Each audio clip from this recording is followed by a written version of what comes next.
stop it. What happened? Oh my goodness. We went live without the intro. Oh my goodness. Hi, everybody. StreamYard just be finding more and more Yo, ways to disrespect us on a they regular basis.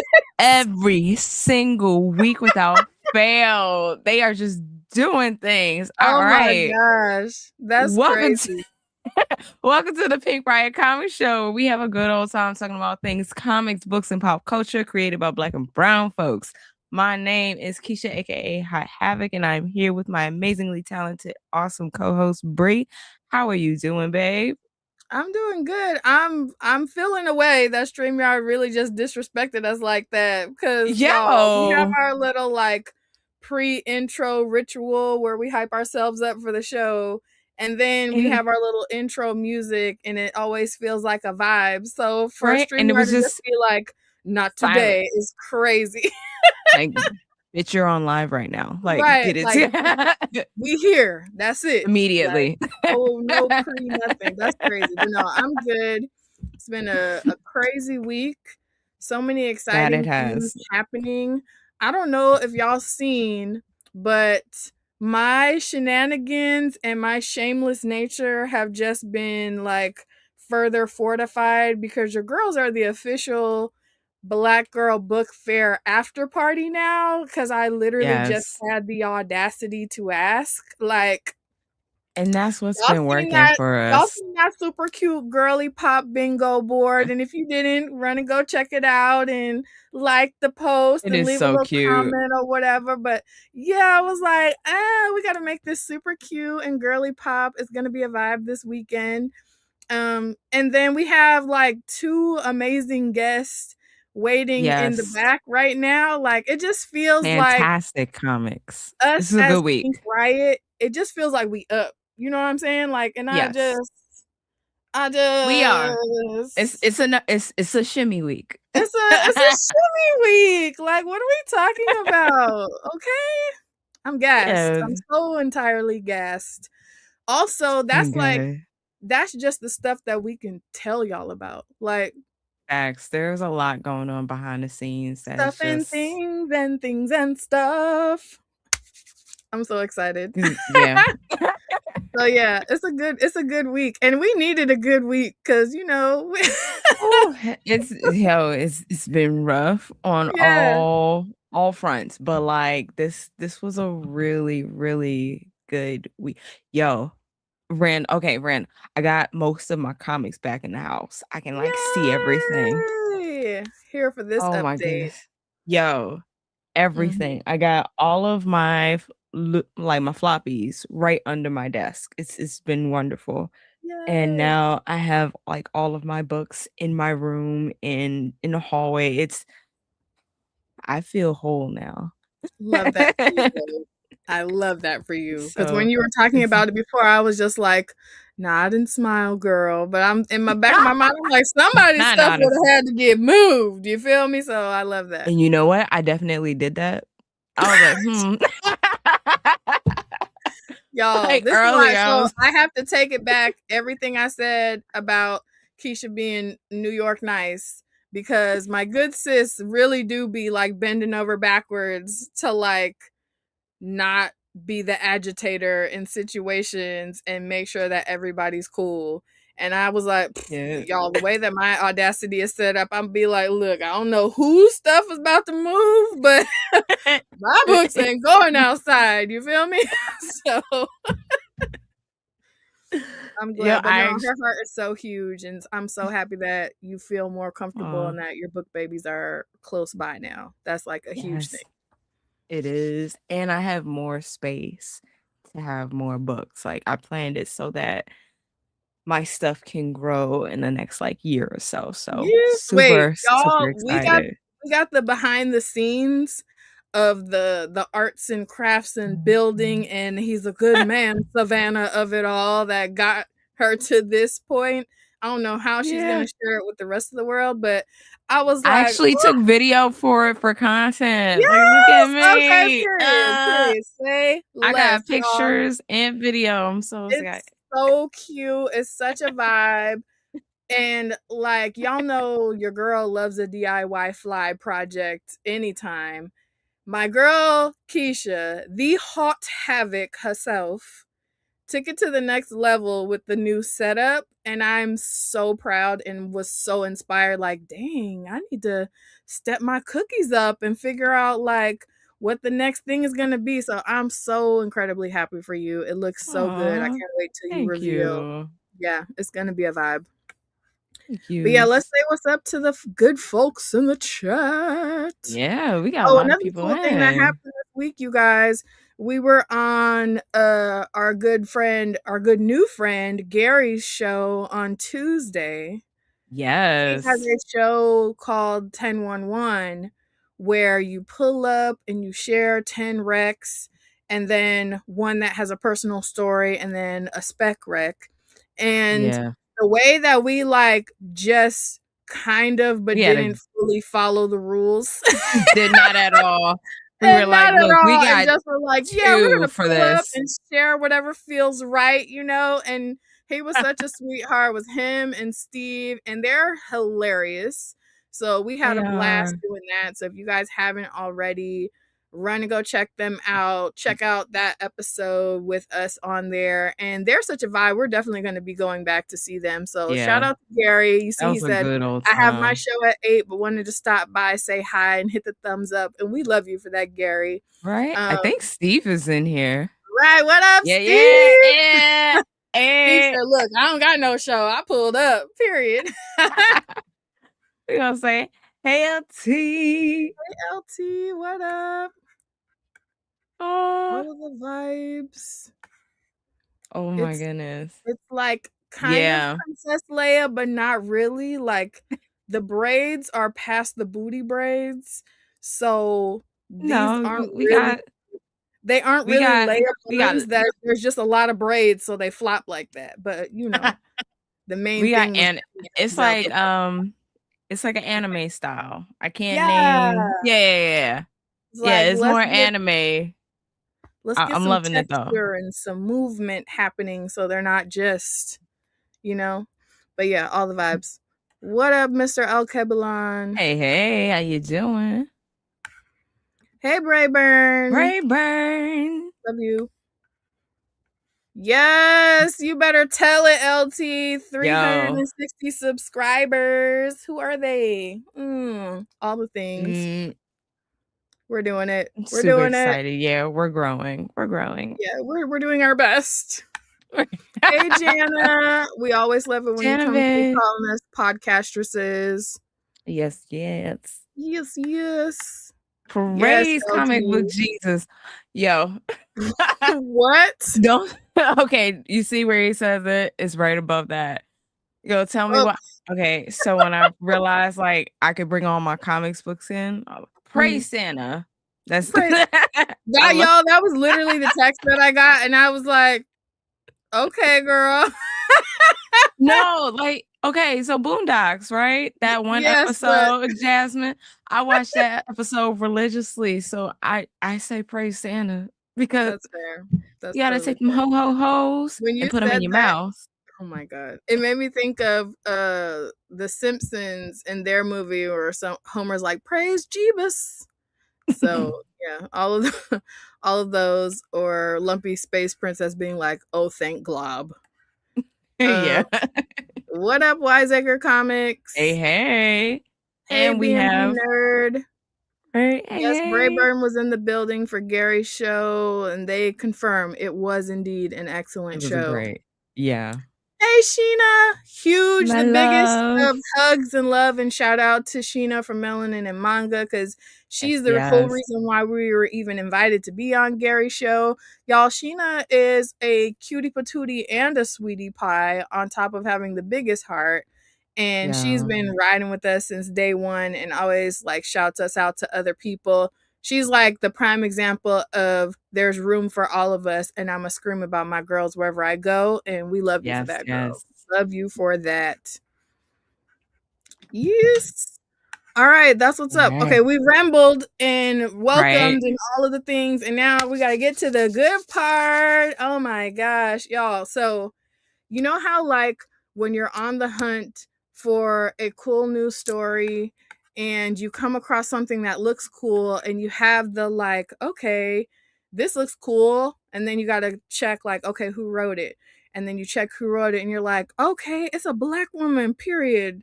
That's an immediate yes. And then you go and you're like looking up reviews a little bit and you're like, oh, okay, you know, it may be a little under the radar, but everything that I'm seeing is a positive review. So I feel confident and spend my coins.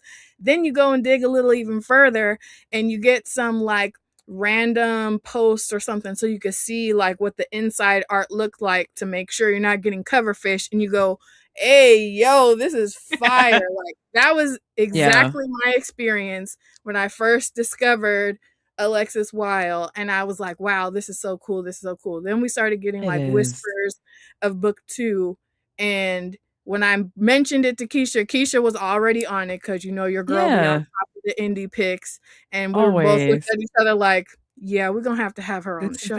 Yeah. We don't have to have her on the show. And we're gonna talk about how thorough this woman is and how she puts her stuff out, and like, cause I like, this is very impressive, like her distribution, especially on an indie level. So we gonna talk about all of this because this is a really, really good comic. Excellent quality book.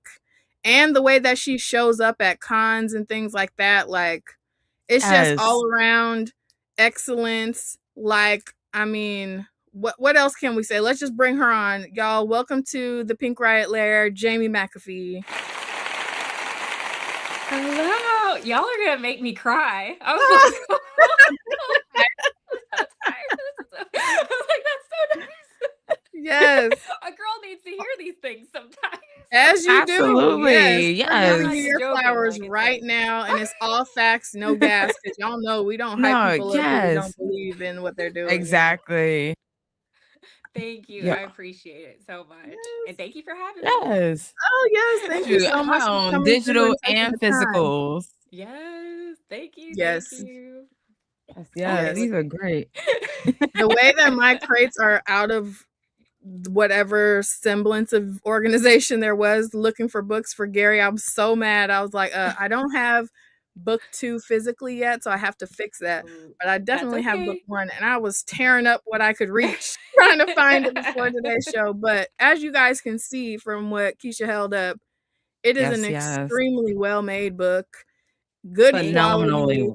Yeah, it's floppy, but it's really not, because that's kind of, it's giving like cardstock cover. It is. It's a cardstock cover. And inside, like the pages, like the quality of the pages are so good. You did your big one with this. Did your big one. And then I love to see you holding up book 2 and it's consistently good quality. Like, because I mean, no shade, no tea, but sometimes it don't be like that. You know what I mean? So the fact that you're holding it down like that, and that we're able to get it like at such a reasonable price. Like when I got my physical copy of book 1, I was like, hold on, wait a minute. I'm like, that's it? Like, how's she doing this? But before we get into production and all that sort of thing, there's one question that we always ask all of our guests in the Pink Riot Lair, and that's, what is your comic book origin story? So like, what got you into reading comics, and then what got you into creating comics? Okay, so my origin story is a little funny because, you know, Alexis, it was a long dream of mine. Like this goes 10, 12 years ago. I originally wrote it. And I originally wrote her as an animated series. So I wanted her to be a TV show. Still the dream. Still want to make her a TV show one day. That's the goal. Yeah. But I was not like, I love comic characters. I love the big movies. Batman's my favorite. I love the DC characters, all of that.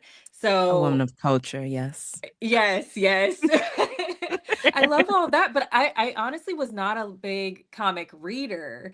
But yet I love the books. I love the comic characters. Yeah. And I looked at Alexis Wyle and what I was writing, and I was just like envisioning what this character would be like bringing her to life. And I'm like, Yeah. she would be an amazing comic book. Like, I think that is like the type of entrance I would want her to make into the world. And, you know, it took a very long time for me to be able to bring her to life, but she was worth it. Like, this was a long process, but I'm very happy with where I've ended up with her and where she's going. And it's introduced me into a new world because as I was going to the conventions as a fan. So always every year I would go to MegaCon and all of the, you know, we have, oh my gosh, what's it called? What's this? We have a scary one here in Orlando that's, you know, every, like, what is it? Spooky Empire. That's what it's called. Okay. So I always go to those events and be a part of the world as a fan, you know, wear the t-shirt, you dress up, do the whole thing. But it's a different type of thing coming as a creator and meeting all the people. And I'm like, wow, like you're reading my book, you like my book, you know, like who's looking at it. So yeah, the comic world, it's a different one. It's definitely been a learning process, but I've enjoyed all of the moments from it. Yes, we love that. Okay, so you know we gotta get all the tea real quick. You mentioned that it was a long process. So like when did the idea of Alexis Wyle, the character, sort of develop in your mind, and what has your path been like? You mentioned that the initial dream was for it to go to the screen, which is still there, which we love because this story would lend itself really this would be really good. well. But we want to hear like the full process from like idea to page. Right. Well, the idea, honestly, back then, it take you back to like the Walking Dead days. So like, you know, Walking Dead, like I love the book. I love the TV show and that whole world. And it's weird because it's, you know, Alexis, it is a dark world that she's in. So it's dystopian. It's, you know, the whole thing. We have our evils of the world involved. But yeah, I don't honestly don't know where she came from. She kind of was just like in there. I wrote this full script, and I actually wrote all 3 books forever ago. So like those 3 were already mapped out, and What is forever ago? Like, give us some context. Forever ago is like 13 years. Okay. Yeah. Okay. So that's amazing. 14 right now. That's why it's so excellent because you've been cooking. Yes, she's been there. But when I originally wrote it again, it was an animated series script, and I went back into it and I learned the paneling and learned how to write the comic script, which is, you know, different in the sort. So I had to revamp those and rewrite that. And I had an artist that did the original art, which I used for the campaign, the very first one that I did for the Indiegogo. And thankful to him. Ramel is his name. He's really great. But yeah, we couldn't get it together back then. But now fast forward, I was able to do the campaign through Indiegogo, to which I had lined it up to where I knew I was going to MegaCon the year that I figured that out, which now it's been 3 years. So I went to MegaCon and I was what are you doing? I've got a mom. Help. You're throwing me up. I am. I'm good. Okay. But thank you for coming in on the live. Did you want to say hi? Okay. All good. Yes, live vibes, folks. We embrace it. Right. Help. So anyway, no, I went to MegaCon. I had set myself up. I was by myself. I had a full sign over me with Alexis, and I was handing out flyers to everyone, like, please, please, please. But it went really well. And everybody was so encouraging and stuff. And I was like, I finally got to create this. Oh my gosh. And I'm also, there was another artist that did some work for me as well for that campaign, and I'm so sorry. I'm gonna have to tag him later because I don't know why his name's not popping up. But he was really great, and he's the one who connected me with Mark Renee. Yes. Oh my God, I'm sorry. I'm gonna tag you later. I will tag you. Oh no, we definitely will, because we're gonna talk about that art in a little bit. Yes. I do have a question. Like, what was that process like, taking it from screenwriting, that screenplay, I guess, to comics, because I know it's very different, very different medium. So like, what was that process like learning about comics and then having to like tweak things and whatnot? Um, so I pretty much just, it was like a lot of research. So looking online at different books, I was looking at the different, it's formatting. So you find your formatting books, the paneling, figuring out what your artist needs to see, versus Mm-hmm. what you're writing in, because it's your actions, but it's a little different because you're writing your actions for somebody to understand what you want to be seen in the scene that you've written, so the process was really, it was just figuring out the different formatting, how to transition the regular script writing to the comic script. So it's just, I think it's more of a visual thing. Like you have to see Yeah, like, yeah, oh, yeah. this is here versus what's over here. So how do I put it into it? I mean, it translates well though, because like it's a really good story. Like you Yes. really did your thing with this. So it Um, sounds like you I went. went to film school, so Okay. screenwriting is my thing. I want to write movies and such. So movie and TV. oh, Yeah. That's awesome. Okay, yes, we love a chick with multiple hats, rocking Yeah. all of the right. hats. So it sounds And like we you went. know, Oh, go ahead, babe. I was gonna say, we know that a lot of comics end up as movies eventually. Yeah, So like yeah. Or shows. that just right or shows. So yeah, So that this Yeah. is definitely really makes dope. sense. Yeah. Going Thank from you. like, it sounds like you went from one artist to another, and then they introduced you to the final artist. Yes, and I'm so sorry. Let me look up his name. So, because Yeah, that's take your terrible. time doing that. But so we Right? went through the different artists, and then finally locked in with someone to get the final product. And Yeah, what Mark was that Renee. like?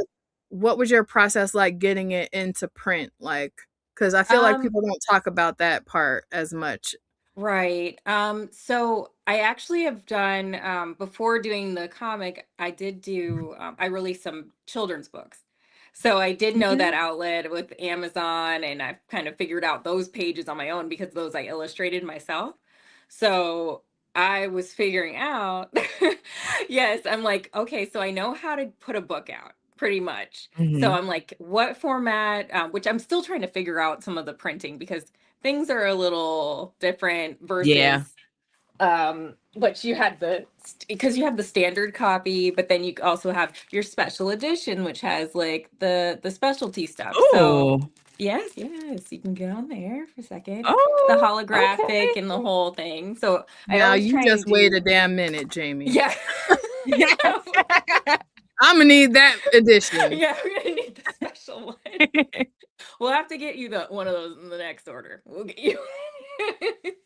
Yes. So I love the special ones, but it's like the printer is really important because I had a batch come in from Amazon, which you have to watch because sometimes they work with other printers and you won't realize that you're ordering from a different place than where you Mm. think it's coming from. So it's really important for you to just pay attention to who's actually printing your book for the quality, and the quality is very important to me, so I want to make sure that you're getting the highest standard of the pages and the glossy cover and the whole thing. So yeah. Yeah. I'm still trying to learn more about the printing and also how I can get it on, kind of keep the quality but a smaller level even for books to make it even more affordable than it is. But yeah, it's tough. Yeah. Prices I was going up, surprised. all Yes. that. Yeah. Like, but like I was surprised when I saw it for the price that it's at. I was like, "Oh, Right. $10 for this? Yeah. I I'll do that in a heartbeat." Cause I've had a few people be like, that's kind of expensive for a comic, but I'm like, it's It's the really not. quality it's of the not. book. So Yeah, yeah. it's a For book an book. This is indie book, it is definitely not. it's not at all. In fact, Yeah. this is under what I paid for. Ooh, I'm so thank you. serious. So you doing your big one with that. Yes. Um, going into the art, it really was like the art for me in this comic. Like Yep. there is so much texture. There is so like there's like no one solid color. What Anywhere. was right, and it the level of detail, and I'm gonna pull up one of my favorite panels. It's in issue 2, but you have, Yes. like, these Oh, yeah, 2. that's one of my favorites. Yeah, like, you have similar ones in both issue 1 and 2 where there's just, like, this splash page that is just so cool, so unique. Yeah. But you can Yes. see, like, the level of detail. What is the process like talking to Mark Renee and being like, "Hey, so Yes. how did we get here?" Right. I guess that's what I'm Well, trying to ask.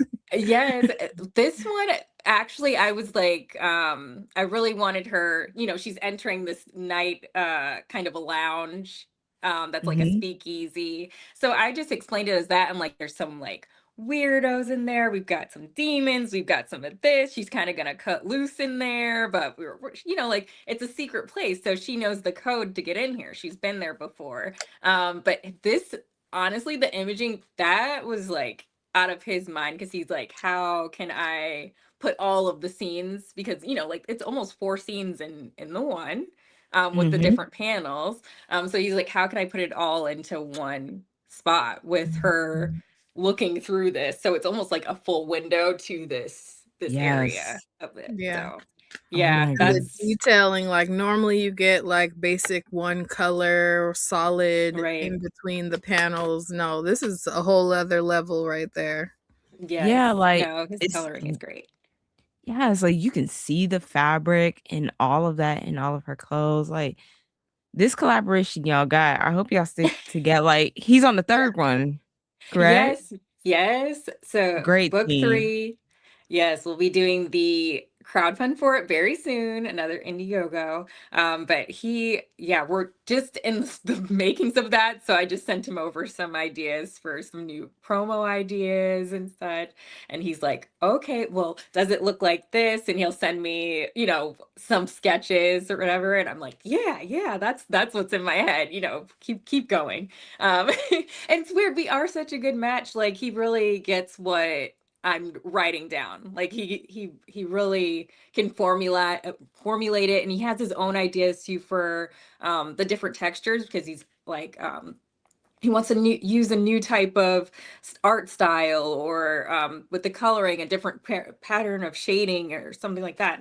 And he's just really good, really good Yeah. at it. So yeah, we You work can see Yeah. well. that passion and all of the texture throughout the books because it's like Keisha was saying, there's everything has its own different texture, and you see it down from like the fabric of her clothes and different articles of her clothing. You see it, and then the way that you see like light coming through different parts, and when they're describing, different things happening to her, you're like, you can see it, and the texture. There's texture in that also too. So it's like Right. what you described about him wanting to use different.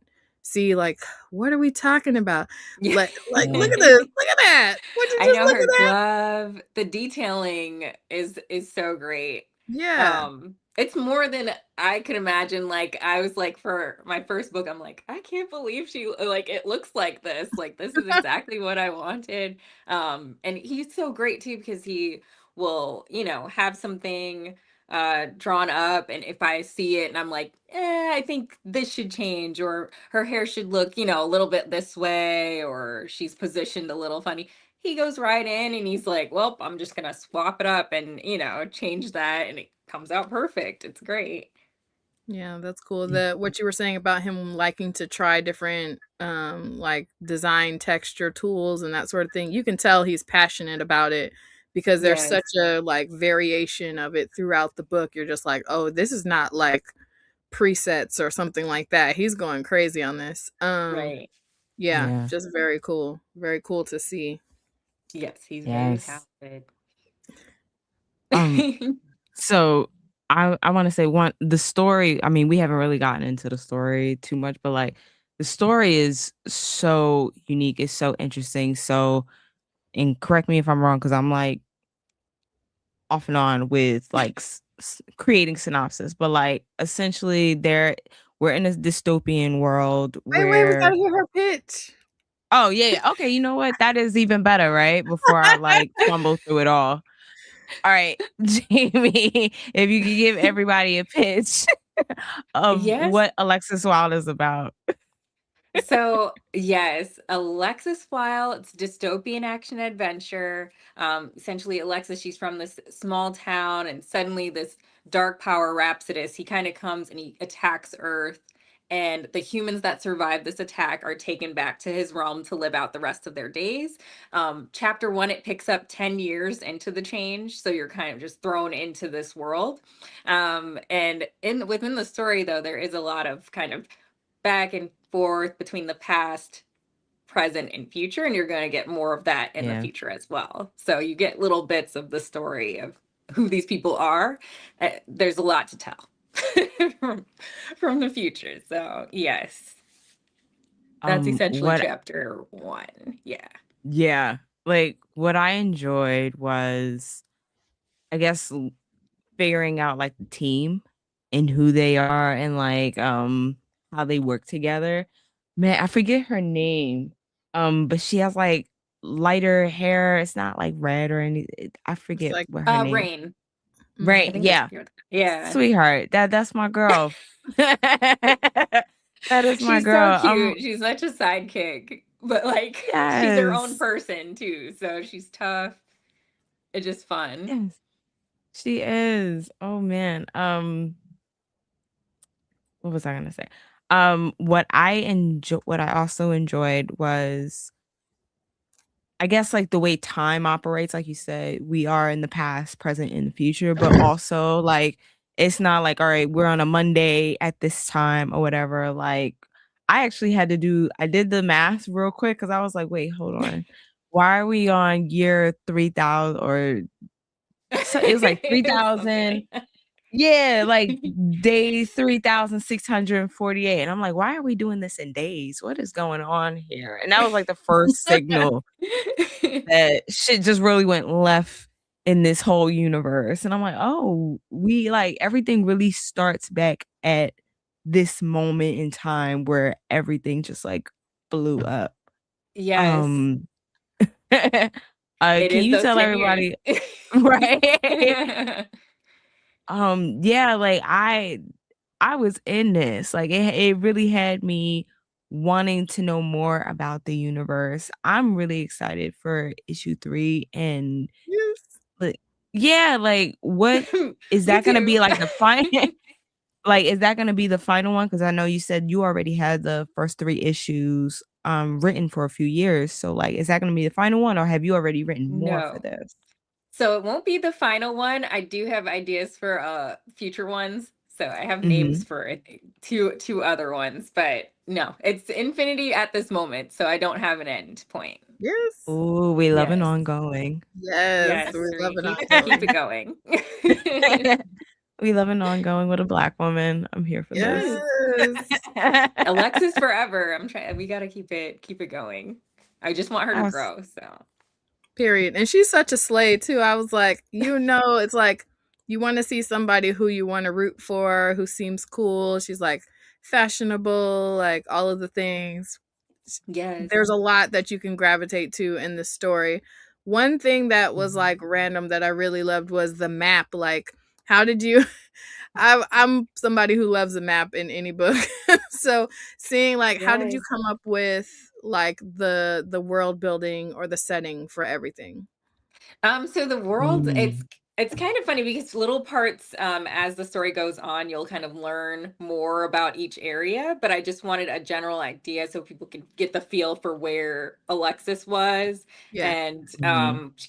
we kind of go off into a different area. I know, and especially in chapter three, but there's different leaders of different spaces within this world. So, like we've met Jihana, so aka Magnine. So she is a Mhm. queen. She Cat has part of lady. the realm. Yes. There are other kings and queens that will be in future ones I cannot mention at this time, but yes, each area has its own leader and its own terrain. So things change as they go forward. So she will venture off in Very different Okay. areas. cool. Very, Yes. very cool. And we will have another map coming. And then I wanted another map for the second book. It didn't get to happen, but for the third, there definitely will be. Yes. LT Yes, says maps, codes, and chrono mysteries. Dang, I'm going to have to tap into this. As you should. Please do. Yes. And Brayburn said, I'm sold. Yes. Yeah, because it's like you have like this mix of steampunk and high tech.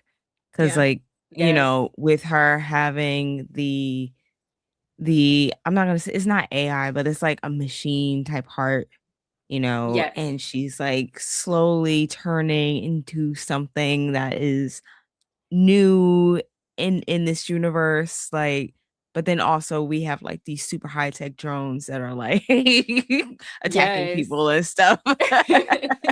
Some monsters made of steel. We've got some scary stuff within there. And I will say chapter 3, we will have a power reveal. So there will be some more. Yeah. That's a little exclusive. So yes. Cause that was one of my questions. I was like, okay, we know she's supposed to have powers. We know that she is unique to this universe. We know that she is the hero. So like, you know, what's going on here? Cause she's already a badass. She doesn't necessarily need powers. You know, she is like tough. Yeah, she's like this team leader. She got everybody. Like she takes, I'm not gonna say she takes criticism pretty well. She like she moves with her team really well. Yeah. But she moves with her team really well. And like I was like, even without powers, she's great. She's a great character. But like I know we're gonna get these powers. So it's nice to know by issue 3 we're gonna see that. I love that. I love that. You heard it here first, guys. Pink Riot exclusive. Yes, get ready. It's gonna be good. It will be. LT asks, where can we cop that hologram version? Oh, so it is available in my in the official store that I have. So it you can get it, go to alexiswyle.com. Yes, it's the Etsy store. They are in there. I've got the first and second chapter. So you can get those. Yeah. Okay. That's about to happen immediately. Yes. Yes. It should be, it's myexpression.com is my Etsy store, but the link is on Expression? Please explain that. Wait. So it's expression because I do have greeting cards that I have drawn, illustrated. They're very cute. So yeah, you can go on there and get those too. As a person who has a family of chickens in her backyard, I found that so adorable. Like, they're all little eggs. Very funny. That was a pandemic thing. Hey, whatever works. We all learned a lot about ourselves during the pandemic. Okay. Oh yeah. I think that's gonna be a new question. It's like, what did you do? What was that skill you learned during the pandemic that just kept you sane? Where were you? Right. Were you making sourdough bread? Were you? Right. You know what? We are not implementing that because that is a trauma. Okay. Some people don't want to relive that and run it back. Okay. And also some of us were just existing and didn't learn anything, skills during the pandemic. I made lots of friends a whole book club on the internet, but I did not learn a skill. I was about to say. You started a whole book club on the internet. That's that is a great skill. That's not like, I learned how to make butter from scratch or some shit. You know what I mean? Like, it's not the same vibes, guys. Not the same. I wish I had learned that. Right? Like, Keisha over here can like make anything from scratch. She's like, yes, I'm just gonna go to my garden and collect the things I need to make this sourdough bread. And I'm like, girl, if it ain't at the store, it ain't happening, okay? Oh my gosh, hilarious. Love it. Okay, so like you gotta tell us if Alexis Wyle was going to form a team up with other outside superheroes or characters, they can be like non-powered people. What 3 people would be a part of her team up? Ooh. Or characters, rather. Okay, from other realms. Yeah, it can be anywhere. Anywhere. Other stories. Ooh, who would she team up with? That's difficult. Batman would be one though. That's fair. Batman. Let's see. She would probably, okay, so Batman, she might get in trouble with Poison Ivy if she accidentally ran into her at the club. Maybe they would team up and it would be two different ones coming together. And a third, I feel like that needs to be way different. Who? I love that they're both in DC. Like, let's be honest. I'm not really, I like Spider-Man. But I'm not too much into the Marvel worlds. And to be fair, this doesn't have to be comic book people only. Yeah. It could be like from a show or a book or something too. Okay. Honestly, I'm kind of liking or let me see. Which show? Or it could be like Barack Obama. I don't care. Wait, where? It could be Barack Obama. I don't care. It could be anybody. Barack Obama. I mean, why not? I can't with you. Well, maybe not Barack. Maybe Michelle. There you go. Period. Yeah. She might need to, I can see that team help her. Yeah. Or get some advice. What can I do? Rhapsodist. He's taking Keo, and what do we do? How do we get him back?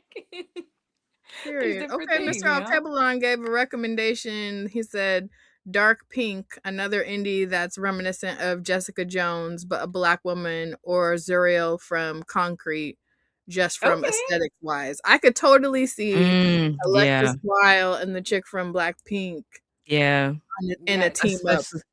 Yeah. Yeah, especially with the biotech. Yeah. Zuriel and oh my gosh, who am I thinking too? Wow. What am I thinking? LT said, help Michelle to go low. I know that's right. Jeez.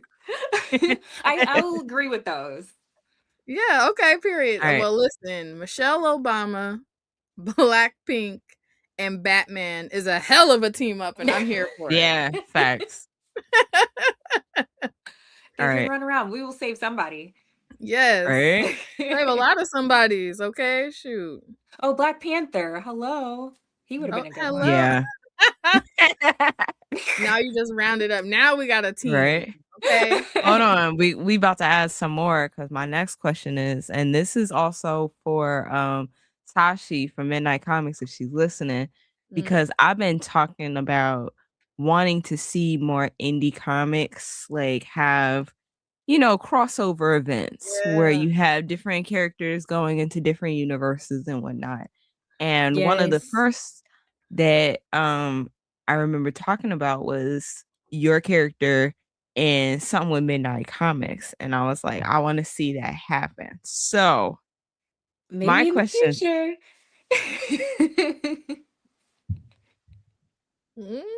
what does that mean? There are talks. There are nothing definite, but nothing definite. I have been asked, but I don't know. I have to get through chapter 3, and then we will see what we can do. Yes, it's in the thought though. I'm keeping it on the shelf because that would be pretty dope. That would be good. Yes. Did you say? And you said Blackpink? Yeah, apparently when I was saying that, I misspoke and said Blackpink, and so they're laughing at me in the chat, but it's okay. Y'all know what I meant. I know what you meant. Right. I thought about the Sade cover. Period.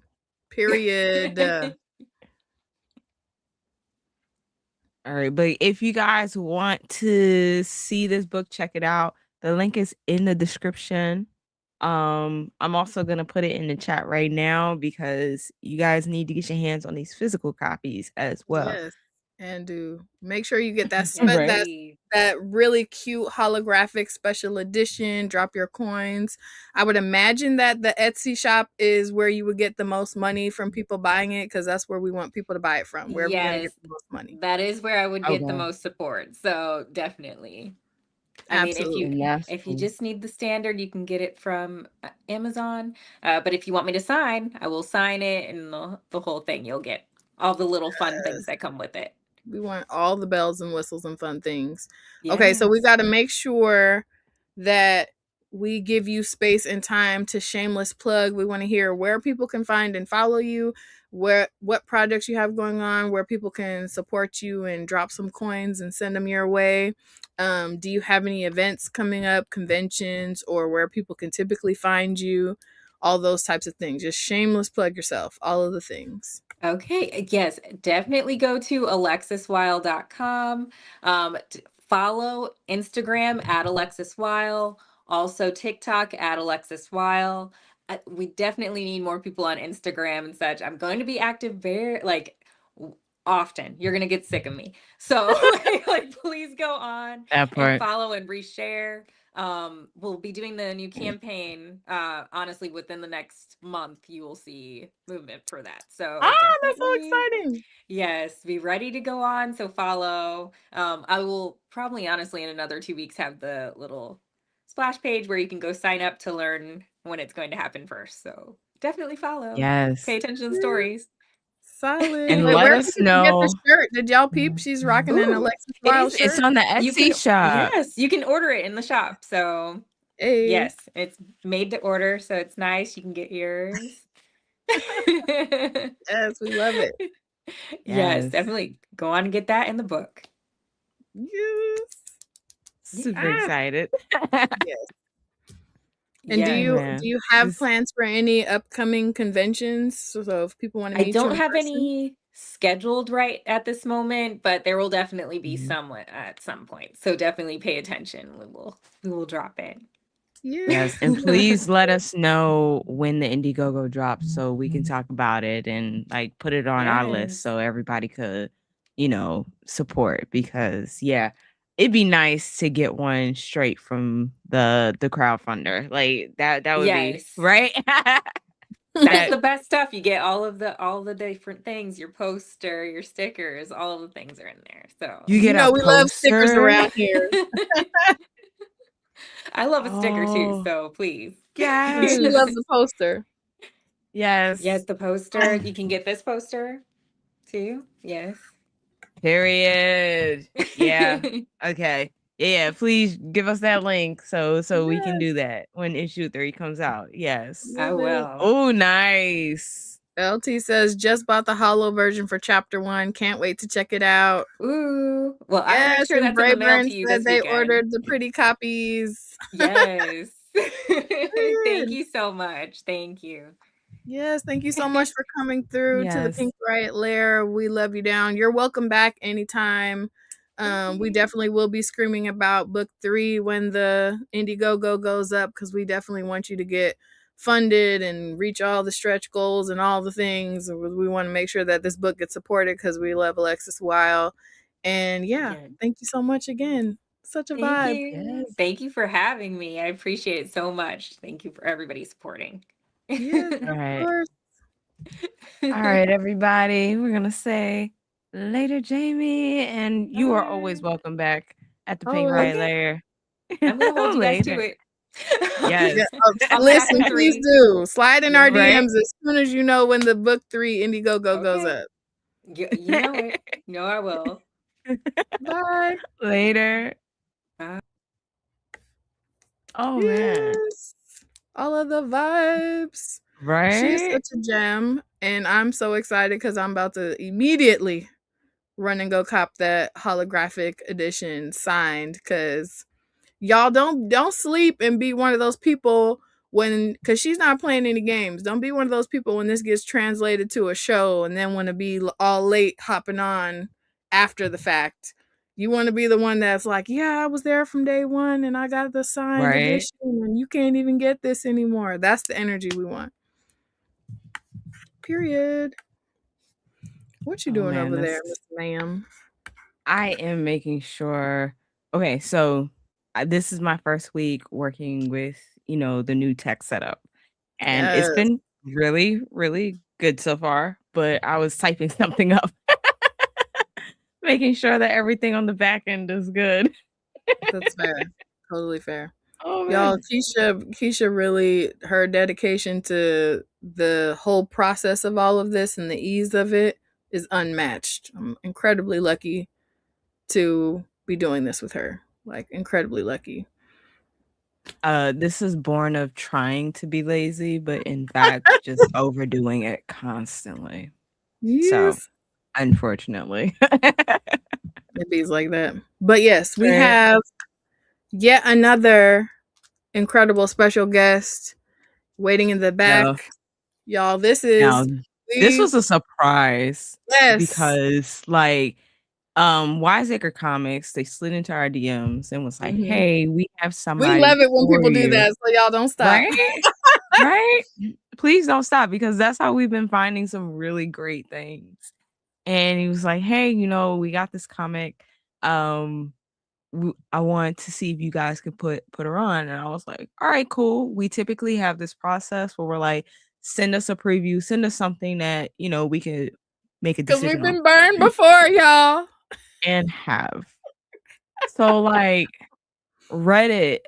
And I'm going to say for me, it was like the first 2 pages where I was like, this is nice. This is nice. Ooh, girl. Yeah, literally. Yo, this you see the cover and it's like, okay, this is cool. And then you see that the inside art goes crazy.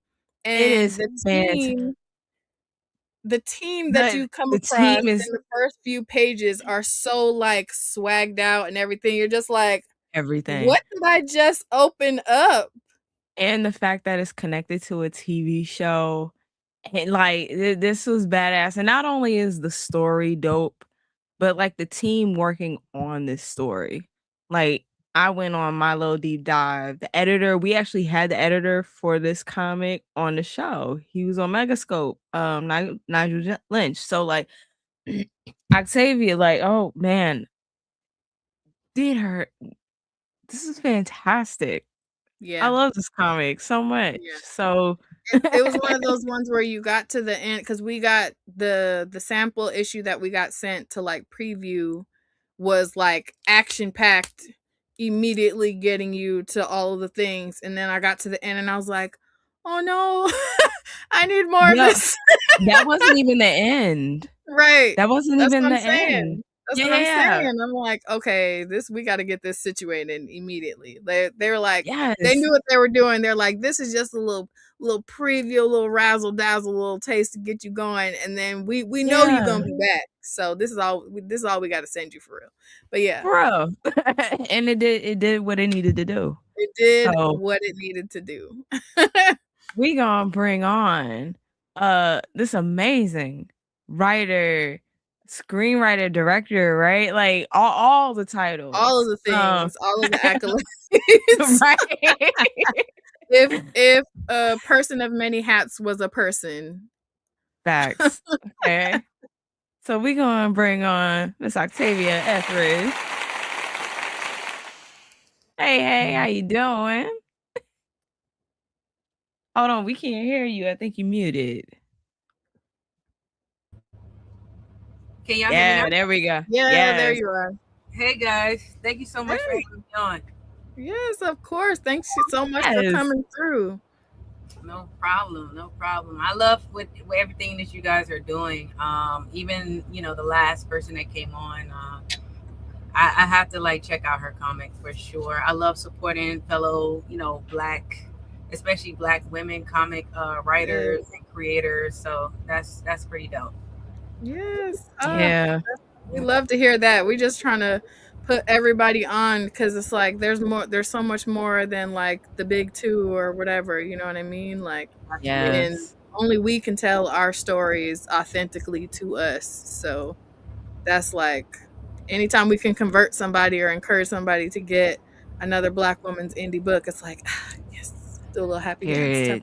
Yes. But man, like, okay, so we really appreciate you for also shout out to Wiseacre Comics. Like, yeah, slid into those DMs. He's the best. Yes. Yes. But we appreciate you for taking the time, but it looks like you really had to like schedule us in. Like, give us the tea about the background. It looked like you on the job, sis. Yeah, so I mean, I do this this is my what you guys call the 9 to 5, but Yeah. It's really not a 9 to 5. We work 14 hours a day, 6 days a week sometimes 7. Yeah, I was like, yo, just give me a month, because sometimes like being out on the road, I'd be so tired. Like being a truck driver is very challenging, especially when you're trying to balance like your home life, your professional life, and have no life on a truck. Like literally, that's why, and I get it. Like a lot of people gain weight when they're on the truck because all they do is eat and sleep. But I'm actually trying to balance that out. And hopefully this is actually going to be my last year. I've been doing this about 5 years now. So wow. Yeah. That is really fucking cool. I'm sorry. Yeah. It really is. Like, it is. That's not something that you like. Anytime that I hear about people doing that, I'm like, oh, you on your grind for real, for real. Like, we talk about a 9 to 5, like just you talking about those hours, that is nuts. That's like a whole nother level of commitment to the hustle. Like, look, I'm doing these things, but everything else ain't gonna pay for itself. So yeah, that's more than a notion. So you gotta do what you gotta do. But I really feel like this helped me kind of like fund my film career, not just film but just comics as well. Even though I feel like we should get paid more, but hey, it is what it is.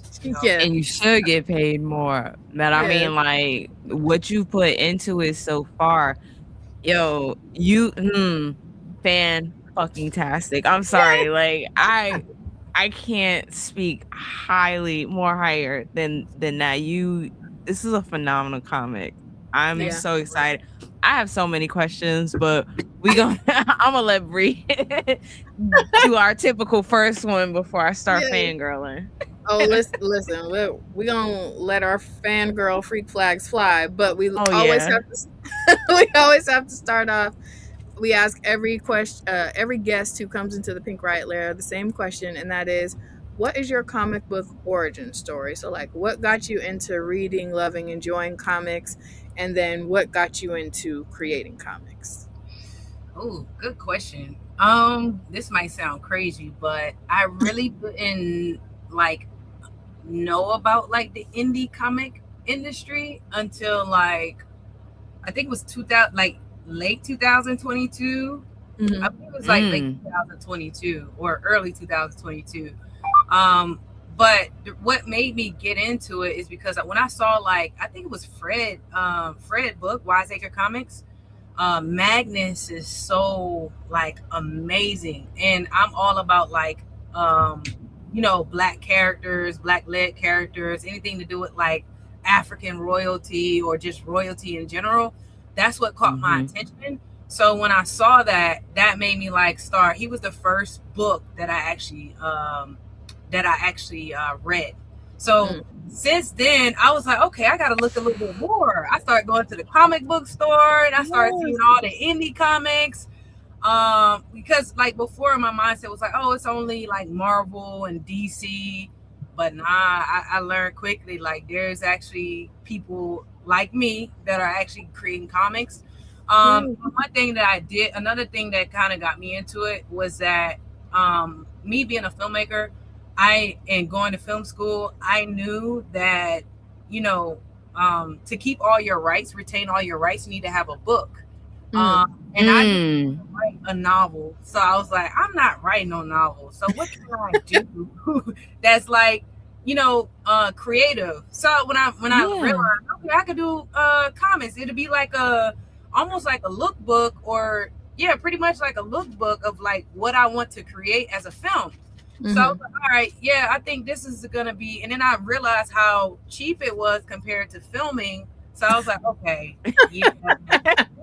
this is gonna be my first book, and I decided to like create a spin-off of my TV series into a book, because a lot of people love the code so much that I was like, okay, these type of movies cost like $50 million. I don't have $50 million to do like action. So I was like, okay, what can I do? And that's when the whole comic thing came into play, and I decided to create that. Yes. Yo, okay, you just like dropped some knowledge here because I did not know that in order to retain your rights, you have to have like a book or like a physical. I didn't know that. So yeah, same. I guess that's why we see so many adaptations these days, right? Wow. I mean, if you're able to create your own, like let's say I create a movie, right? But if I haven't created a book to it, now if the studio buy the movie rights from me, more than likely they could create a book and all of that, because they'll probably retain all your rights since you don't have a book. But when you have a book, now if anybody want to come to me and say, hey, I want to adapt your book into a movie or film or whatever, I said, okay, you can buy the film rights or you could buy the TV rights, but I'm retaining my book rights. Oh, that's wild, because we see we hear about like TV rights and movie rights and all of that, but usually it's like the flip side of that. Like I feel like all of us have experienced that, where like your favorite book is gonna got a movie deal, and you're like, oh, and then you find out years later it's like, oh, they actually just bought the rights and didn't do anything with it. So we're learning, like, this is why we ask this question, because no two stories are ever the same, and you really just put us on to like a whole other aspect of like owning your own story and like what that looks like when you're translating it across mediums. That's wild. I never would have guessed that. Mediums, man. If you're able to create a story, like a story world, you're able to like take that one story and can you turn it into a video game? Can you turn it into a TV series? Can you turn it into this? Can you turn it into that? That's why Star Wars is so because it's able to adapt into all these different mediums. Yeah, that's and fair. To be honest, I see that with the Matriarch. I can see it as a video game. I can see it as a cartoon. I can see it as, I mean, for real, I tried to hunt down the live action because I know you have a snippet of it online. I was like, okay, there's clearly like when you read Liberty's Freedom, there's clearly a backstory there. And I could not find it. So if you perchance would like to share that one of these days, yeah, we promise we'll be gentle and we wouldn't share it outside of the Pink Riot Lair. Right. We'll keep it exclusive, but yeah. I mean, the trailer is on YouTube. You just look up the Matriarch trailer. No, I was looking. Pop up. We're not talking about the trailer, Octavia. Oh, I mean, listen. The other stuff, I'm not gonna lie, like that was a whole nother thing in itself. Because the quality of a filmmaker that I'm trying to set myself as, like set the standard for myself. The quality that I wanted cost it was just way too much. So what I did do was combine or compile a bunch of teasers that I created. And I didn't finish them. Unfortunately, I didn't get to finish them. I was going to finish them, but behind the scenes stuff, filmmaker stuff, things happen. But other than that, my goal was just to create the proof of concept so that I can sell the project. That was my goal. So what you see online is literally a snippet of what I actually shot. But I'm only going to actually release this comic. I'm actually going to release one of the teasers. And that's portraying MRM, which is Men Raising Men. It's another faction. It's another faction group inside of the Matriarch story world.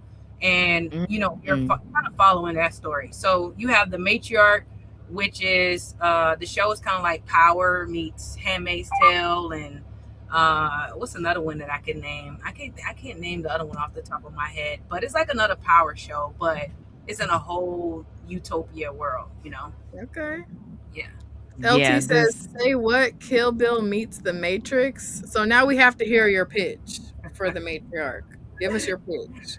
Oh boy. Well, I mean, the Matriarch, Liberty's Freedom, is literally it's going after the story of Liberty, who's this former ex-Marine. She becomes I ain't gonna say she becomes an assassin, but she is on this one woman revenge story to avenge her sister's death. Yes. With that, she ends up like this one woman decides, I'm so angry, I'm going to what do they call it when you do like first degree murder? It's like they Premeditated.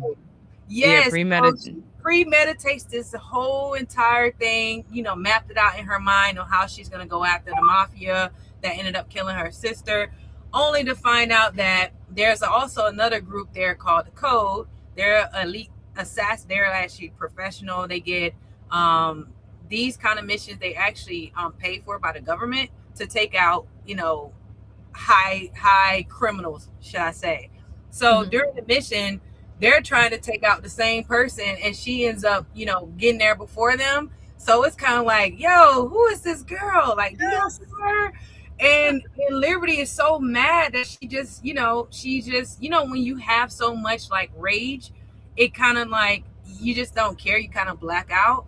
And Liberty, her character, she's a person that, well, for one, she's a Marine, so she's already trained. So when she goes on this mission, you would think like, wow, like is she gonna bring in somebody else? But no, she did end up doing the entire thing herself. Solo dolo. Yeah. Solo dolo. Go through the front door too. That's her style. Yeah. I wanted to like when you watch the series, because this is kind of like prelogue, shall I say, of the Code. And I focus it on mainly this character just so that people can like understand her character. So she's like the main character of the Code, or becomes the main character of the Code along with Marla. But yeah, you'll get a little bit more of that as the story goes on, only for her to find out that she may have ended up killing the wrong person. So it's kind of like, wow, I did all of this. What do you mean? I love that. Yo, John, the story is dope. Like, yo, the way the Code, the way they interact with one another on this mission, I think was so fun, so badass. Like the way they look, they are gorgeous. Remember how we talked about the women and They Choose Violence? Imagine that, but just like on a whole nother level of professionalism and badassery and swag. Yeah, it's like crazy. Next level. Read that book. I saw you guys doing a review, and I definitely have to read that book. I love stories like that, so wow. Your book is like them, like they stepped their cookies up. That's right. That's what like they went and trained for quite some time. What I love so much about this book, but one thing I do want to ask you, because I know that you yourself are from a Marine, so like how did that inform a lot of the action shots that happen in this comic? Because I love a lot of action movies. I don't talk about it too often, but I love a tunnel vision revenge plot. That's my shit. But as someone who does have their own, stash of things, I'll watch a scene and I'm like, this don't make sense. I'll read a comic and I'll be like, this bullet came out of this direction. That's stupid. It doesn't make sense for what's actually happening. And I wasn't really experiencing that with this. So like, how did your experience, like, what was that conversation with the artist and making sure everything was like as accurate as it could be in a comic? It was tough. I'm not gonna lie. Like, I think the last girl that just was on the show, what's her name? I don't want to keep saying Jamie. Jamie, yes. So the way I wrote it at like as if it was a script, and I realized that's not how you write comics. So I didn't really understand the format. So the way I wrote it, it was like I gave it to him in like film format. So he kind of got the idea, but I think the only thing that he kind of like struggled with was more so like the facial expressions. So I had to like the actions, he did such a great job. I really didn't have to do too much with the action. It was just more so like how she holds the gun, or how's her facial expression, or like maybe he had her looking too feminine. I'm like, she's not a feminine woman, so you cannot, like, you should draw her as if she's, the only way would say a man, but she's not a man. But obviously, like, do not have her holding her hip to the side with, you know, Yeah. I was just like, I know she's a woman, but she's not that type of woman. You get me? Right. So I mean, once he had that, like, got that down, I think it was fine. I was a little bit more picky because I am a film director, so I was a little bit picky with like the framing of stuff, like how he did the panels, and how like the panels where I was like, yo, the panels are boring. I don't want a box. I don't want, you know, I want, you know, I had to show him dynamic, different dynamics, you know. So yeah, you see, he was trying, you know, so he okay, all right. I was like, okay, I get what you're trying. So, but yeah, that's pretty much that was the biggest thing, was more so like the panel layouts and facial expressions. Yeah. And can I say, like, I bring this up because this was also like one of my favorite pages, because okay, we've all seen that shot in TV shows and movies where they like skirt all over the front of the hood of the car, and you know, they trying to look cool and whatever, and the way she gets caught immediately after that. I'm like, that makes so much sense. Like, who are we looking cool for? Bitch, run. Right. Right. So, but it makes for a cool panel, though. Right. She actually didn't do what she initially was going to do, which is why she went out the front door. But she realized that it was the worst thing to do once she got outside. Like, why would you do that? Like, come on, you know, walk right over. Well, I guess they're gonna just think that I'm innocent. So let me just. No, I was cracking up laughing at that part because, like, not the maid is literally on TV and then goes, wait, that's her right there. I was like, oh no. Yeah. That's too good. I love this page mainly for like the colors. Like the colors. Yeah. He made it pop, you know, he made it like, I'm very particular with everything, like anything that's like creative when it comes down to colors or film, it doesn't matter. Like if the colors are flat, I don't like it, you know? So I love that he was able to like make the colors pop out of the page to kind of bring a little bit more personality to the book. Yo, I mean, like, if this is the result of you being meticulous, please do it constantly, because this was great. I mean, it's one of the few times where you can see everybody's influence on the story. Like, the story you created was already dope, but like, you have a phenomenal artist. You had, the color is insane. This is one of like 5 comics that I enjoyed, like the letterer. I don't know, you don't really go. Yeah, like the lettering is so dope in this comic. It just adds to the story that you created. I actually went down a whole thing about them and finding out about Letter Squid. Yeah, and then knowing that like your editors are just super dope as well. Like, how was it getting the Avengers together to create this? You know, I went through so many artists. How many artists did I try? I think I had like maybe 5 or 10. Because I wanted something a little bit more realism. I didn't want it to look cartoony. And then when I found this one guy, shout out to Victor, he worked with a few you know, big publishers or whatever, and he just took when he was able to like create my characters and make my characters look like the actual actors in my film. So just so you know, Liberty, Chase, Marla, Jess, and Trinity, all of them are like actual, like my actors from the actual TV series. So that I'm using their likeness in the book. And when he was able to capture their likeliness, I was like, yeah, he's the one for sure. So this was actually his first page. He did this as a test, and he did exactly what I asked for without me having to like. I was like, okay, I'm not gonna give him any directions. I'm just gonna like let him do whatever he needs to do. And when he got the eye, like like the light over the eyes, I was like, okay, yeah, he's the one. He knows what he knows what he's doing. So that was it for me. That's what's up. Yeah. LT says, "Oh, blurred library. I see a common thread for a dissertation. LOL. Tunnel vision, revenge plot, black women kicking ass in indie comics." Yo, I'm actually not mad at that. Right? Very on brand. Because like very this on brand.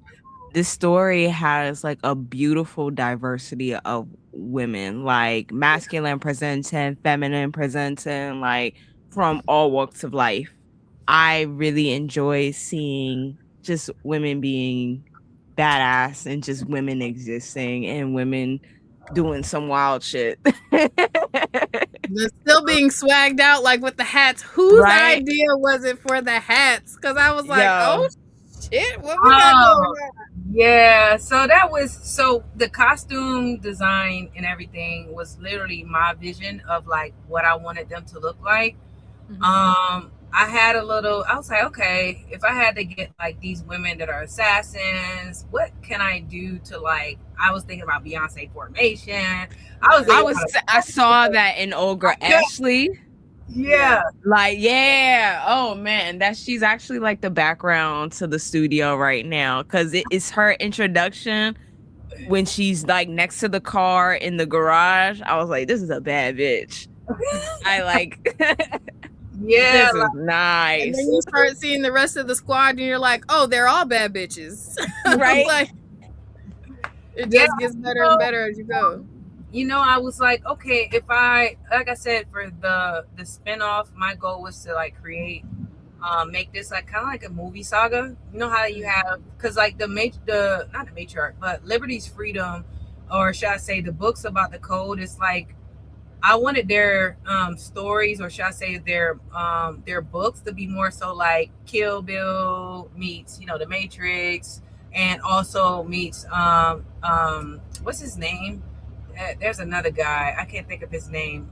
John Wick, and also John Wick, and also Fast and the Furious. So there's going to be a lot of like action, high speed chasing, doing stunts, jumping off the bridge. Like, these girls are like on a whole nother level. So like the stunts and stuff that I want to do with this, once I actually turn into a film, it's going to be crazy. It's going to be crazy.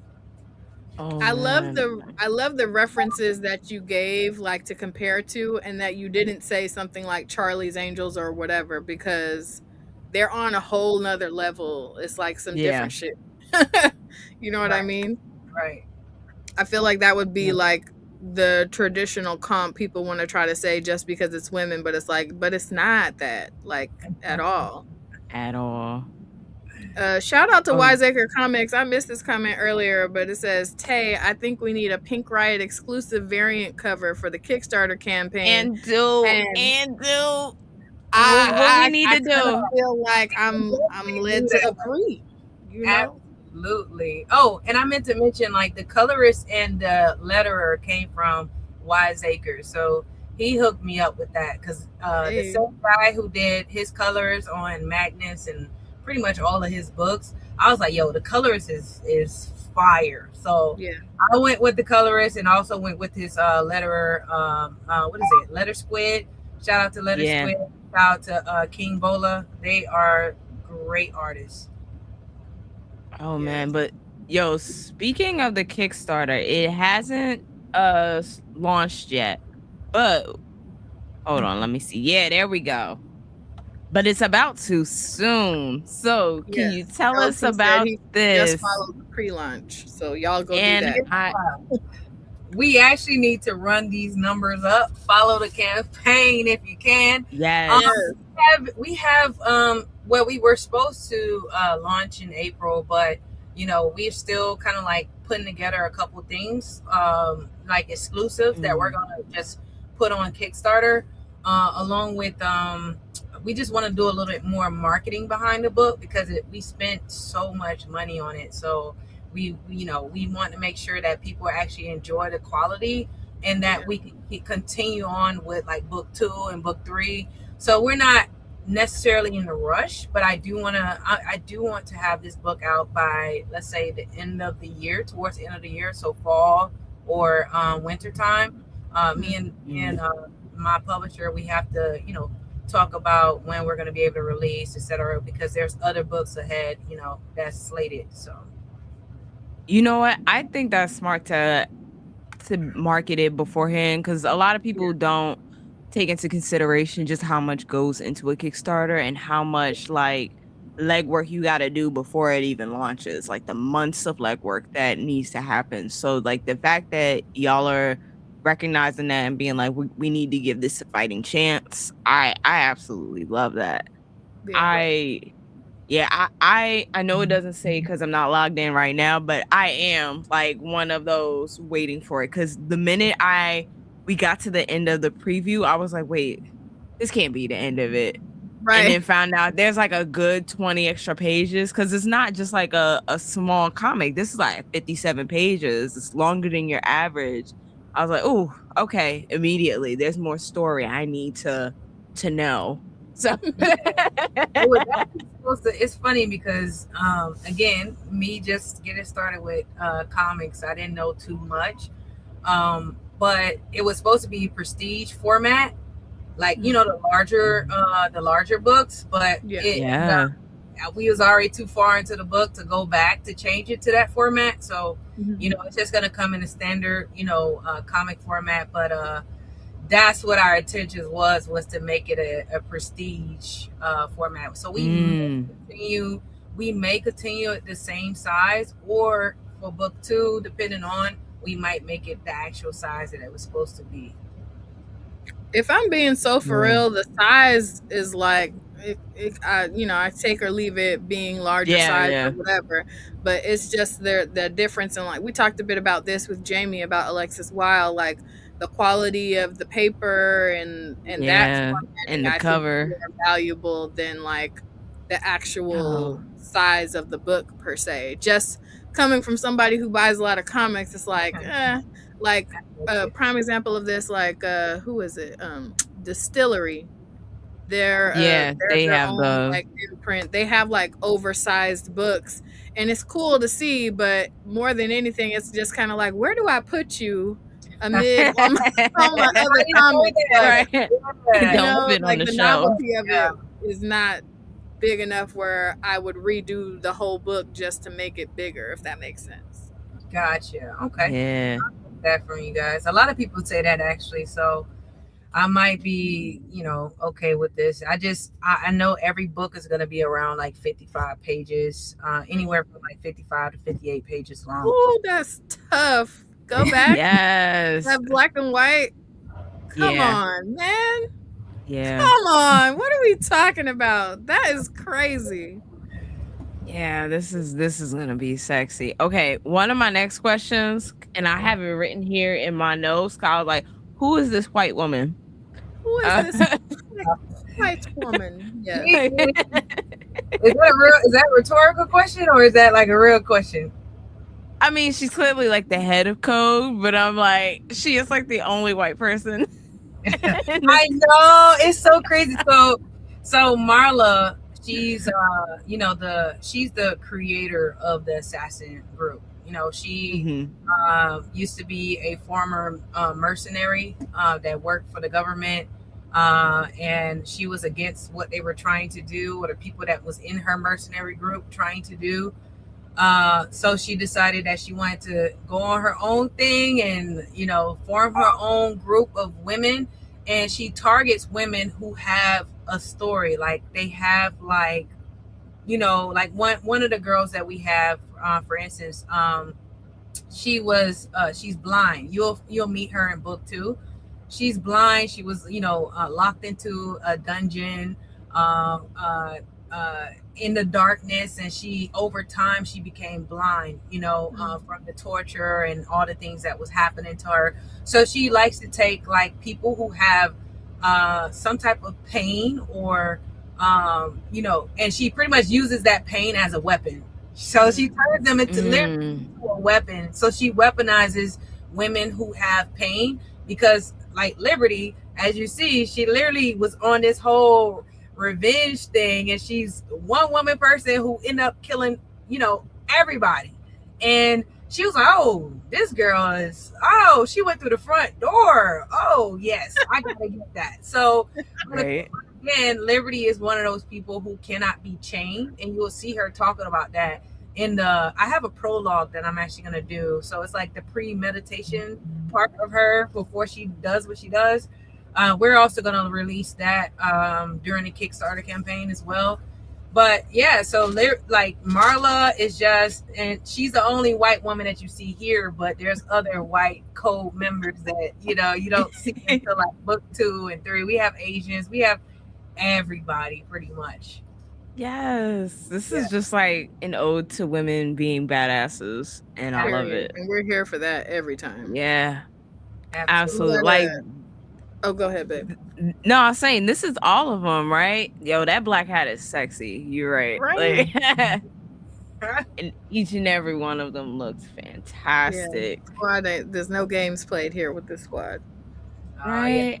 You guys haven't seen the pictures, the real pictures of the code, huh? Oh no, I've seen the trailer, and they look phenomenal. The women look gorgeous. They look pretty and chase. I everybody loved them so much. That's why I decided, okay, well, let me just make a book about them. So here it is, the code in the flesh, And this is gonna be like an ongoing, or do you have like a predetermined end for it all? So it's not gonna, I think I'm only gonna do around I initially was gonna do like 6 books, but I think the max would probably be 10, because like I said, I do have other factions that I want to do a book about. Like for instance, the African mafia. I want to do a book about him, because in this world, because it's a matriarch world where only women, pretty much the women are in charge. Africa was the only continent to pretty much take back, what should I say? I'm gonna say the south, like the southern part and the western part of Africa, and the eastern part of Africa became dominated by Dejan, who was also a mercenary that worked with Marla.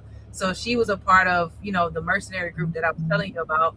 And he went and took over West Africa, South Africa, and East Africa. But North Africa is still owned and ran by women, So again, this will be the only place in the story world as of now that is ran by women and women only. And you have men, the men are doing their things. They're sex trafficking, they're they're doing all type of stuff to try to get back in power.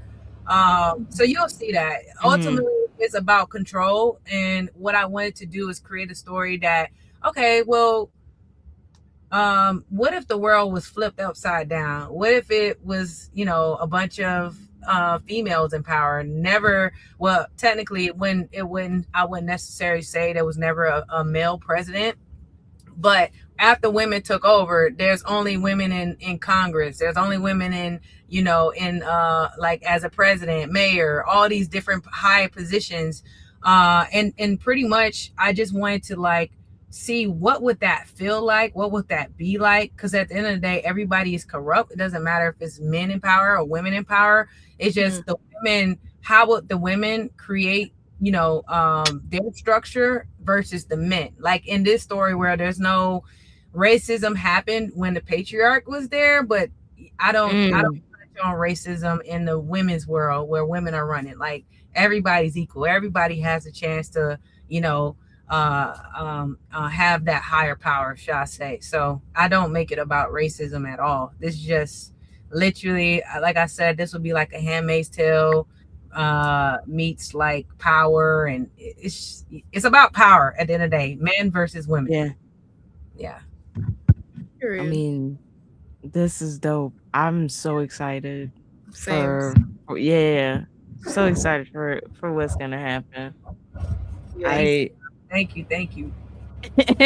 Missed a couple of questions from the chat. Or LT, well, this is more of a comment. LT says, crazy, at 57 to 60 pages, that's basically 2 books in one. So if you do 10 books, that's like 20 comics. And I'm like, yeah, let's lean towards that number, because I think 2 5-issue arcs is solid. Is very solid. Yeah. I would love to see that. And that was, I was trying to make it into a graphic novel at first. But then I was like, nah, just because I wrote it kind of like in a book format where you have, beginning, middle, and end, and I wanted to cover the entire arc. So, I know it's not your average comic, like 25-page comic book, 22-page comic book, but I really do hope people would enjoy the read. 100%. Shoot, I did. Keep the same energy like what you have with this, and you're gold. You're golden. Yeah. Okay. LT also asked, I got a question. Does being on the road help in terms of coming up with ideas, different encounters with folks, time to think, or maybe even the solitude means time to write? No, it does not. I'm gonna be honest. Like, when I get up, like I literally, because when I'm creating, I want to sit down and like think, but because yes, I'm sitting down, but I'm also like distracted. I gotta watch the road. I can't like really tap into my thoughts as much as I want to. But when I do find time to like on my little 10-hour break that I have, I do sit down. I have 2 hours. I try to take those 2 hours to, eat, go shower. And then if I have some time, then I'll think about it. But being on the road, really, like I said, you have no life. At least I cannot. In the way. Yeah. At least I cannot be like myself, or should I say, be with myself as much as I would like to. Yeah. The way that I would be listening to music and audiobooks the whole time, because that's a long time to be on the road. Yeah, YouTube is my favorite. That's what I look at when I'm sometimes I'll look at Netflix at night though. I have my little iPad in front of me on my dashboard, and I'll like play whatever. But yeah, YouTube is my best friend. But I didn't even think about like audiobooks. I might have to get into that. Oh man, do we have some Rex to do? Right? What? I didn't think about that. That's crazy. Yeah, I definitely need to get into that. Yeah, they are great. Set up with a Libro FM account and just library card go off. Yeah, all the things. Absolutely. Period. Okay, Wiseacre Comics says this book needs that velvet cover, Pink Riot special, maybe the red cover, Tay. Hear me out. If it's Pink Riot, I feel like there's got to be some pink in it. That's all I'm saying. Pink Riot. You know what? I think we can figure something out. What character would you guys like? The whole entire squad? Yes, we would want the squad, but like pink. Like, maybe pink. Just as pink inks instead of black and white. It's pink and white. That would go crazy. Yeah, I think I could do that. Yeah. Look, Fred over here got y'all a cover. Period.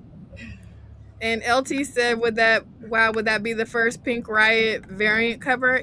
It would. I think so, yeah. It would. Because right now we have like a couple people mentioning like featuring us and stuff or whatever, but we don't have an exclusive Pink Riot cover yet. So that would be dope.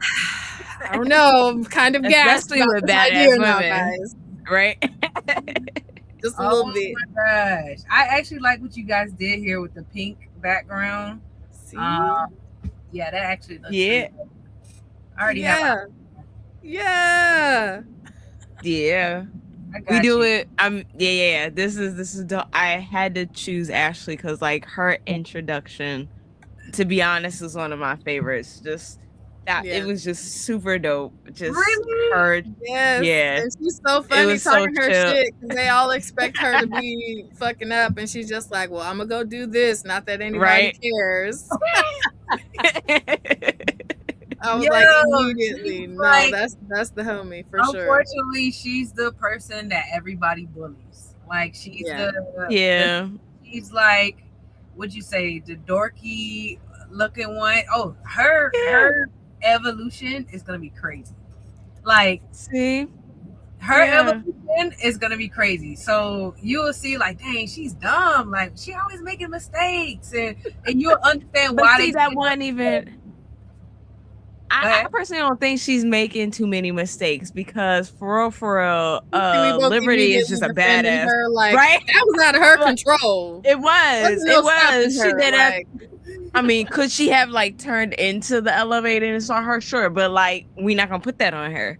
Yeah. She did everything. Right. That's my baby right now. Yeah.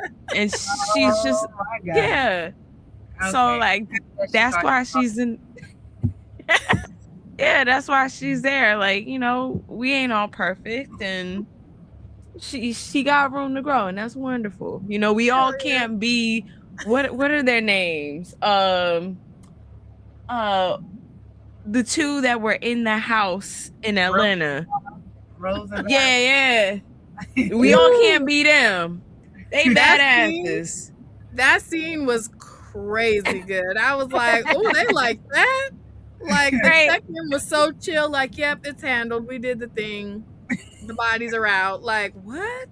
Here's the picture. That scene was so key and so tea because it was like, oh, we met Ashley, but then we get a big picture of who they're actually fucking with. And it was like, yeah. Okay. Yeah. Yeah, Rose, I think Rose is like my favorite character. She's like the coy, flirtatious, you know, Rose is smooth. She'll talk to you and kill you at the same time. Like she'll talk to you as if everything is okay. You're gonna go out on a date with her, and she gives it to him every time. So like I love Rose. I think besides Liberty, I think Rose is my favorite character, but I knew that Ashley was going to end up being the one that takes people's heart because and I'm not going to tell you what happens to her, but her evolution. What happens to her, Octavia? I can't tell you. You just have to just wait. Maybe by book life, I probably, but yeah. Now I'm just going to be in fear for Ashley's well-being this whole damn time. All right. I guess it's okay. Right. Prepare your DMs in a few issues, just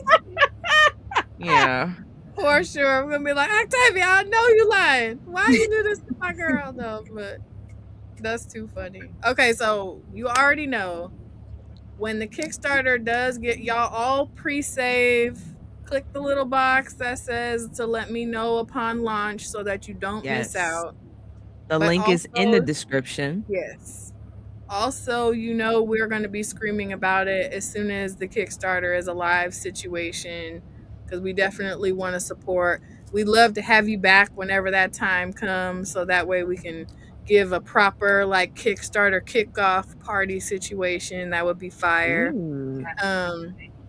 Yeah, we're sold. We're immediately sold. Yeah. What we've read, we can confidently tell everybody, please save and prepare to support this project because she put her foot in it. It's very well done.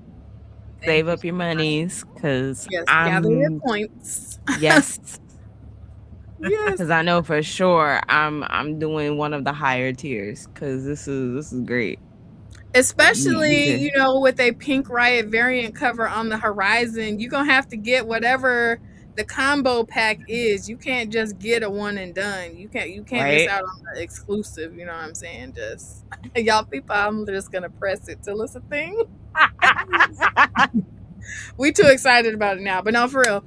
thank you so much for taking the time to come through. We want to make sure that we're being respectful of you and your time, but we also want to give you the opportunity to shameless plug. So, like, where can people find you on socials? How can people support you right now? If you have any other projects that people can throw money at, where is that? Like, and where to, like, say, do you have a newsletter or something so that people can get notified when you have something else going on? Give us all the tea. Just shameless plug yourself. Okay. Everyone, you can find me on Her Majesty Comics, Her Majesty Studio Comics on Instagram. That's the only social media that I have right now. Oh, and actually, this is the Matriarch. You can actually follow that page as well. That is the film page. Even though we aren't doing anything as of right now, we're actually in the works of trying to get that project picked up. But other than that, you can also, check out the Kickstarter. That we will actually have, once we actually launch, there will actually be a website where you can go and pre-order and all this other stuff. So we're working on all this stuff, but please follow the Kickstarter. We definitely need that. We're gonna start pushing that in the next couple of months. That is so exciting. Yeah. Thank you. Blueberries, anyone? Yes, we tapped in. Wiseacre comment says, "Oh, just wait for Cypher City." Oh yeah, y'all not ready. We not ready. What you mean? Right. Cypher City. That's something that me and Fred we collaborated on that one. So it's literally like, let's just say, I'm just gonna put this out there. Cypher City is like, it's in the future, right? It starts in 1996 and then it goes to the future, where you actually see all the black people. Like it's pretty much cyborgs. So you have, like, what's that? Cyberpunk? It's a black cyberpunk. Yeah. Everybody is dressed like, Say Period. less. What do you call it? Where my money at? Yeah. They pretty much card on the table over New York. Period. Yeah. Period. Yeah, you ain't gotta say nothing else. Right. All you had to say was a black cyberpunk, and I was like, right. Yep. Mm-hmm, yep. Yeah. That works. Yes. That works for me. Thank you guys so much. Thank you. Yes, thank you for taking the time. LT says, with this comic book serving as the story panels, it will get picked up. Yeah, we 100%. It will definitely get picked up. Thank you. For sure. I'm coming. Yes, and we got a little exclusive tea, period. Right. All of the projects, all of the things. So y'all make sure y'all go follow Octavia and their platforms and pre-save for the pre-launch for the Kickstarter so that you don't miss out, and just stay on the lookout in this space because we're definitely going to have her back when the Kickstarter gets ready to launch so we can do it up real big when the time comes. But yeah, thank you so much for taking the time to come and give us the tea, and thank you for the sneak peek exclusive look into everything. I feel like so official. All I need is a whistle at this point. Like, thank you. We ready. We ready for this. Thank you. Bye, everyone. Later. Oh, how do we? I missed it. All right, there we go. Yay! Yo, and another excellent night in the Pink Riot Lair. I missed a comment from LT earlier. He said, there it is. He said, I love how both of tonight's guests are really screenwriters or in the film industry, and that comic book provides a way to see the screenplay come to life before it becomes an animated show or movie. And I 100% agree. And I love how, like, these times that we've have like double stacked guests have somehow had some like connecting link. Yeah, it's been really amazing. That's just boils down to Keisha and her brilliance in scheduling these things. Really just I wish I could take the credit for that. We're gonna act like she didn't say that and give her the credit like it was intentional, but because these things are segmented for you guys to enjoy and consume together intentionally. Yeah.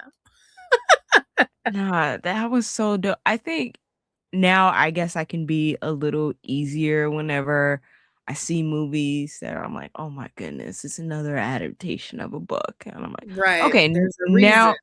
right, Yeah. there's a reason. You're protecting your art and you're protecting your work by doing that. So like, I appreciate that. I appreciate that now in a way I wouldn't have outside of this conversation. So Yeah. yeah, As a full force, the book was better person.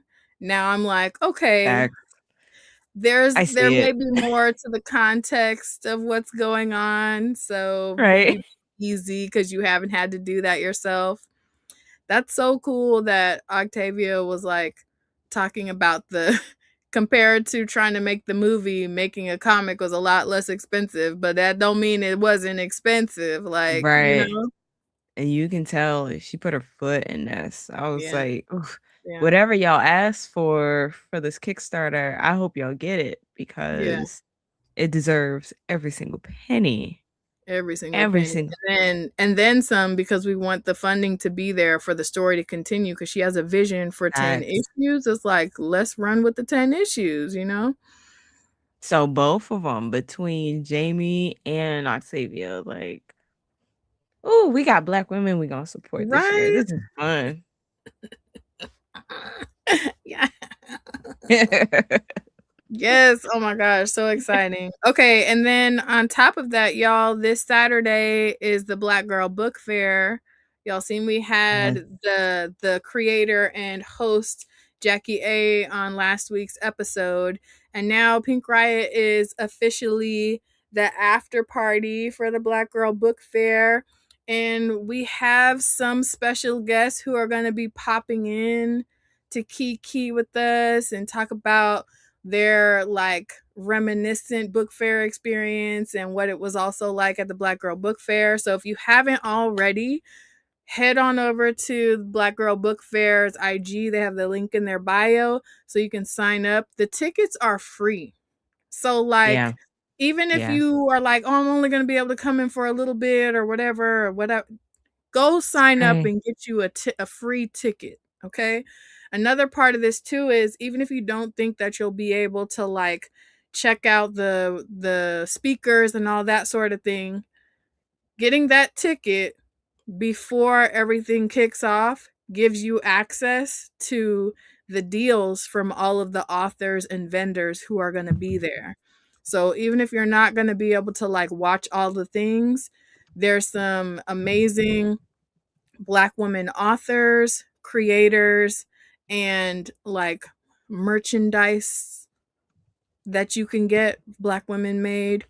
And they're all really, really cool. So you don't want to miss out on that sort of thing. We're going to be in on IG in the stories facilitating the bingo board. We came up with a really cute bingo board so that you can Yeah. tick it off. So every time that you do one of the tasks on the bingo board, you post to your stories and you tag Pink Riot Comic Show and Black Girl Book Fair so that way we can tally and make sure. And then at our live after Rakia's performance, we're going to be talking about the book fair, how it was, talking about old book fair memories, and Jackie is doing a giveaway, and I believe we're going to be announcing one of the winners on the show. So definitely don't miss out. Run and go sign up for those tickets now so that you don't miss that access. And then we're having a special Pink Riot episode on a Saturday night. It's going up on a Yeah. Saturday. So like, cause we up, y'all. So come through, bring the energy. It's gonna be a vibe. So much exciting stuff going on, and we can't wait to see y'all there. Yes. This is gonna Feels be good. so exciting. Yeah, right? Feels really good. All of This the is a things good going on. week. Yes, This is a good week. supporting Black women in media. It's gonna be great. But yeah, so if you enjoyed today's episode, make sure you like, share, follow, comment, subscribe. Pink Riot Comic Show on all US platforms. Tell a friend to do the same because we're trying to build our community. We love who we got, but we want more and more and more of you beautiful humans. It's going to be great. If you want to check out more episodes, you can scroll up or scroll down on YouTube, let that thing say play all, let it play in the background, because that benefits us too. Or if listening is more your vibe, we's a podcast now. So you can search Pink Riot wherever you listen to podcasts, and we're more than likely there. If you can't find us, we know we're for sure on Spotify. So, you may feel a way about Spotify, but we're kind of all over the place. Keisha set it up so our podcast is available at like 150 plus locations. So they probably got us if you listening over there. It's a vibe. Like and comment and rate all those things, because we're trying to get bigger and better as we go. We're trying to make big money moves, and we need a bigger community to officially do that. Speaking of community, shout out to all of our Patreon subscribers. We love every single last one of you. And every time we add to this list, we literally do a happy dance. It's such a vibe over there. We're trying to get you guys more active and engaged with the way that you influence what happens on the show. We want your input there. There's definitely a free tier, so you could just pull up and immediately be a part of the vibes. If you want the more exclusive access to the things that we're doing and places where we're pulling up, there are paid tiers, and the higher tier you go up, the more access you get. So check it out. Give it a chance. It's a vibe. We're changing up the way that we present our recs and things like that, so that way you guys are able to engage with what we're reading, and you can add to your TBR and make it a vibe. So yeah, we're just trying to build and strengthen our community so we can get to the place that we've envisioned for Pink Riot, and we need you guys to do that. So engage however you can. Also, you may or may not have noticed, but Keisha is rocking the merch. We definitely have Pink Riot merch available for purchase. We stepped our cookies up in terms of the quality. So it's a vibe. There's lots of customizable options on the hoodie. And for the shirts, there's so many different designs. And we will definitely be having new designs coming out, and all of them won't translate once we add the new ones. So if there's something you've had your eye on, you might want to get it now before it's no longer available. I'm just saying, do what you will with that information, but you probably don't want to miss out. You know what I'm saying? But yeah, we love some you. great things. And yes, all of the things. Ooh, I was thinking about that. It's kind of crazy. Much to come, much cool stuff coming up, and we're so excited to share it with you guys. If you enjoyed this live, chaotic, interactive experience, don't worry. We'll be at the same damn place at the same damn time next week. But we have that bonus show on Saturday, so make sure you pull up, because we love you and we love what we do, and we'll see you guys next time. Bye. Yeah. I definitely found more. All right, how many variants are there? 11. Damn. Go ahead. No.